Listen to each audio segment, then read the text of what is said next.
A billion-dollar speech that sank a major company. Have you ever said something that you ended up immediately regretting or wanted to take back straight away? Well, unless your words cost somebody nearly $1 billion, then you haven't messed up quite as bad as Gerald Ratner did back in 1991. Ratner was the CEO of the Ratner's Group, jewelers that shook up the usually stiff and inflexible jewelry market by aiming some of its products at the working class through a chain of shops colloquially known as Ratner's. Although the chain was widely ridiculed and considered gaudy, tacky, and cheap by the press and other jewelers, many wanting to buy jewelry and not break the bank flocked to its stores, turning Ratner's into a household name throughout England in the 1980s. This unprecedented move was primarily spearheaded by Ratner himself, and it turned what was once a small, family-owned chain into a billion-dollar business, threatening other jewelers the world over. You see, if everyone owns and wears jewelry and it is sold cheaply, it loses much of its prestige and perceived value, which has long made certain mostly worthless and common jewelry items extremely expensive. Ratner started working for the company in 1965 when he was a fresh-faced teen. In the 19 years he worked for the company, it made almost no market headway. When he inherited the company in 1984, he expanded it from about 150 shops to over 2,000 in just 6 years, capturing over 50% of the UK's jewelry market. Ratner appeared to be a business prodigy. In his autobiography, Gerald Ratner, The Rise and Fall and Rise Again, Ratner claimed that his success in the 1980s was down to an experience he had when he was younger at Petticoat Lane Market. At this market, Ratner noticed that it wasn't the vendors selling the best goods that got the most sales or interest from customers, it was the vendors who yelled the loudest and had the most garish, eye-catching displays. Ratner eagerly applied this concept to his own business when he took over the Ratner Group in 1984, and he made sure that all of the shops in the Ratner's chain had bright orange displays that loudly advertised their prices and deals. This, combined with the rock-bottom prices the chain was offering, saw sales explode. At the peak of his company's success, Ratner was invited to speak at the Institute of Directors, a group of high-powered businessmen and journalists, about how it made his company so big so fast. The speaking engagement, which Ratner himself now refers to as the speech, has since gone down as one of the biggest blunders in business history.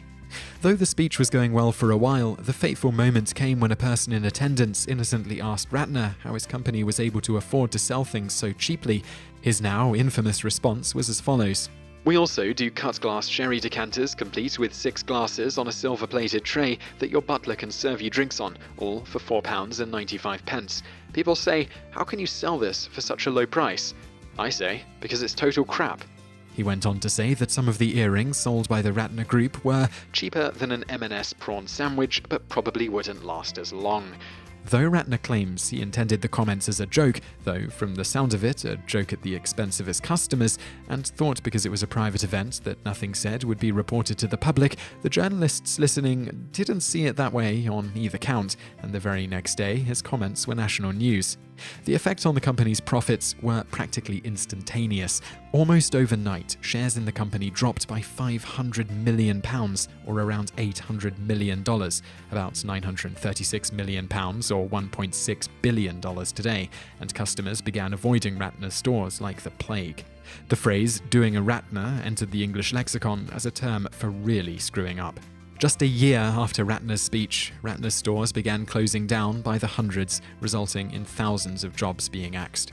The company claimed that the dramatic loss of profits was due to a shift in consumer spending habits, which is kind of true in a sense, but it's pretty obvious from the £500 million punch to the gut they received just a year prior that it was really due to Ratner's speech. Ratner resigned in November of 1992, and the company, in an effort to distance itself further from Ratner, unceremoniously rebranded themselves as the Signet Group in 2002. Though his speech had cost his company hundreds of millions of dollars, Ratner himself came out of the scandal relatively unscathed, as noted in this interview with him. "I sold my shares on the day I left. I didn't make anything. The only good news was that the £1 billion owed to the bank stayed with the company, rather than me." He then managed to acquire a few £1 million by mortgaging his house and investing the money in various business ventures, such as a health club business that he sold in 2001 for £3.9 million, which, adjusted for inflation, about £5.6 million today, or $9.4 million.